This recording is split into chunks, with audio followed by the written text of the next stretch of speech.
বড় sad news আমাদের Indian ফ্যানদের জন্য যে রবিচন্দ্র অশ্বিন ভাই টেস্ট ক্রিকেট থেকেও বিদায় নিয়ে নিল। এর আগে ওয়ানডে এবং তোমার টি-টোয়েন্টি থেকে বিদায় নিয়েছিল। আজকে টেস্ট ক্রিকেট থেকেও সে বিদায় নিয়ে নিল। তার মানে রবিচন্দ্র অশ্বিন ইন্টারন্যাশনাল ক্রিকেট থেকে টোটালটাই বিদায় হয়ে গেল। তো আমরা যদি দেখি যে রবিচন্দ্র অশ্বিন সে তো অলরাউন্ডার ছিলেন, কতগুলো উইকেট নিয়েছে, কতগুলো রান করেছে। চলো একবার দেখে আসা যাক। তো আমরা প্রথমে চলে যাচ্ছি ম্যাচের দিকে। রবিচন্দ্র অশ্বিনের ব্যাটিং এর দিকে যে কত রান করেছে। রবিচন্দ্র অশ্বিন ম্যাচ খেলেছে তোমার টেস্ট ম্যাচ খেলেছে 106টা, তার মধ্যে রান করেছে 3503 রান।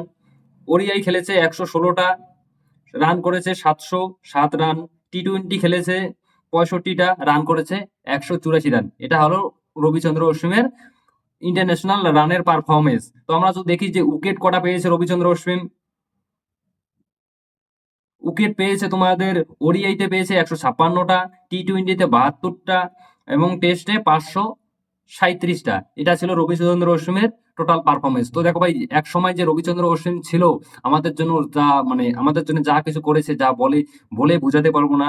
আজকে এই রবিচন্দ্র অশ্বিন যাওয়াতে এই বিরাট কোহলি এবং রোহিত শর্মা সবাই মিলে কেক কাটার সেলিব্রেশন করেছে।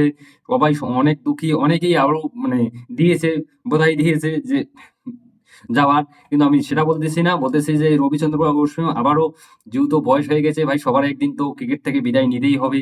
রবিচন্দ্র অশ্বিন বিদায় নিল আজকে। তো আমরা সবাই তাকে একটু সমবেদনা জানাবো। সে যিনি খুব ভালো থাকে, তার ফ্যামিলিকে নিয়ে খুব ভালো থাকে। আজকে আমরা সত্যি আজকে যেমন দিনটা দেখো, আজকের দিনটা আমাদের একটা লাভ হয়েছে কি জানো, আমাদের কিন্তু এর আগের মানে বৃষ্টি আমাদেরকে কম বেশি একটা বাঁচাই দিল। হয়তো 267 রান, আমরা 275 রান টার্গেট দিয়েছিল, হয়তো আমরা চেঞ্জ করতে পারতাম না। তার কারণ আমাদের ব্যাটসম্যানের যে অবস্থা ছিল, আর চেঞ্জ করলে হয়ে যেত। আমরা ফলো অন থেকে তো বেঁচে গিয়েছি, আমাদেরকে বাঁচিয়ে দিয়েছে জসপ্রীত বুমরা। এমন মানে আজকের দিনটা একটা শুভ দিন বললেও চলে। তার কারণ যে ম্যাচটা আমাদের টোটালটাই হারা, সেই ম্যাচকে ড্র করানো। ভাই এখানে বৃষ্টিও কিছু মদত করেছে। তো আজকের জন্য এটাই। Bye bye.